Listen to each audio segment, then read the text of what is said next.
যাদের রাতে ঘুমাতে দেরি হয় তাদের জন্য খুব গুরুত্বপূর্ণ একটি কথা। এক ব্যক্তি হযরত ইব্রাহিম ইবনে আদহাম রাহমাতুল্লাহি আলাইহির সাথে তর্ক করছিল যে বরকত বলতে কিছুই নেই। তিনি বললেন, তুমি কি ছাগল ও কুকুর দেখেছ? লোকটি বলল, জি, দেখেছি। শাইখ লোকটিকে জিজ্ঞাসা করলেন, বলো তো, কুকুর আর ছাগলের মধ্যে কি বেশি বাচ্চা দেয়? লোকটি বলল, কুকুর।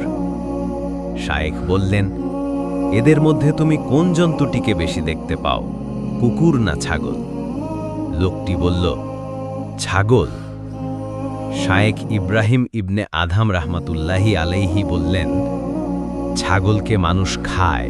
কোরবানির সময় কত ছাগল কোরবানি করা হয়, এরপরও ছাগলের সংখ্যায় বেশি দেখা যায়, কমে না।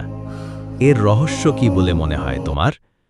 লোকটি জিজ্ঞাসা করল, কি রহস্য শাইখ? শাইখ বললেন, একবার ভেবে দেখো, এটা কি বরকত নয়? লোকটি বলল, তাহলে এর কারণ কি যে ছাগলের মধ্যে বরকত হয় আর কুকুরের মধ্যে বরকত হয় না? শাইখ বললেন, এর কারণ হল ছাগল সন্ধ্যা হতেই ঘুমিয়ে যায় আর ভোরে জাগ্রত হয়। এই সময়টাই হয় রাহমাত ও বরকত বর্ষণের মুহূর্ত, ফলে তার মধ্যে বরকত হয়। আর কুকুর সারা রাত জাগ্রত থাকে, ফজরের আগে ঘুমায়, তাই সে বরকত থেকে বঞ্চিত থাকে। একটু চিন্তার বিষয়, নবীজি সাল্লাল্লাহু আলাইহি ওয়াসাল্লামের সুন্নত হল এশার নামাজ পড়ে ঘুমিয়ে যাওয়া, শেষ রাতে জাগ্রত হয়ে তাহাজ্জুদ পড়া। কেননা আল্লাহ রাতের শেষ তৃতীয়াংশে প্রথম আসমানে নেমে এসে বান্দাদেরকে দোয়া করার জন্য, ক্ষমা চাওয়ার জন্য ডাকতে থাকেন। আর আমরা সারা রাত মোবাইলে, ইন্টারনেটে হারাম কাজে ব্যস্ত থেকে ঠিক এই সময়েই ঘুমিয়ে পড়ি, আর ফজরের তো খবরই নেই। আমাদের মধ্যে এমন অনেকেই আছেন যারা যখন শোনেন মসজিদের ফজরের আজান হচ্ছে, ঠিক তখনই তারা ঘুমাতে যান। তাদের মনে হয়, হায় রে, ঘুমের সময় হয়ে গেছে। কিন্তু তাদের এটা মনে হয় না যে আজানটা যখন হয়েই গেছে, নামাজটা পড়ে ঘুমিয়ে পড়ি।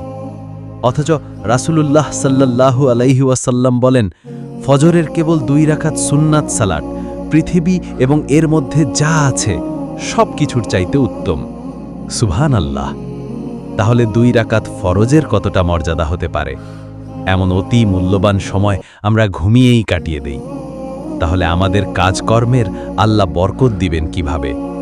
আবার আমরা এই দোয়া করে অস্থির হয়ে যাই আর ভাবি, আল্লাহ আমাদের দোয়া কবুল করেন না কেন? কিন্তু যখন আমাদের হাতে মোবাইল ছিল না, তখন সময়টা এমন ছিল না। আগের দিনের মানুষ সন্ধ্যার একটু পরপর 7-8টার দিকে ঘুমিয়ে যেত।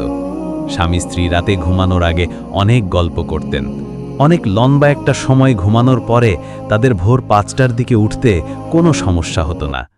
ভোরবেলায় তারা ক্ষেত খামারে কাজ করতে চলে যেত, দুপুরের মধ্যেই কাজ শেষ করে বাড়ি ফিরত, তারপর বউ বাচ্চাদের সাথে সময় কাটাতে পারত।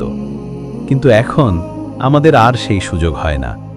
ঘুমের সময় ছাড়া আমরা আর কেউ বাসায় থাকি না, শুধু কাজ আর কাজ। আমাদের সামাজিক বন্ধন ঠুনকো হয়ে যাচ্ছে। নারীরা তাদের সঙ্গীর কাছে সময় ভিক্ষা চাইছেন, পুরুষেরা তাদের নারীর কাছে সময় ভিক্ষা চাইছেন, কিন্তু কেউ কাউকে সময় দিতে পারছেন না। আসুন আমরা এখনই নিজেকে পরিবর্তন করি, আল্লাহর বিধানসমূহকে যথাযথভাবে গুরুত্বের সাথে পালন করি।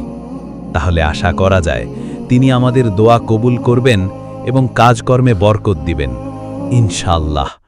মহান আল্লাহ আমাদের সবাইকে বুঝার তৌফিক দান করুন। আল্লাহুম্মা আমিন।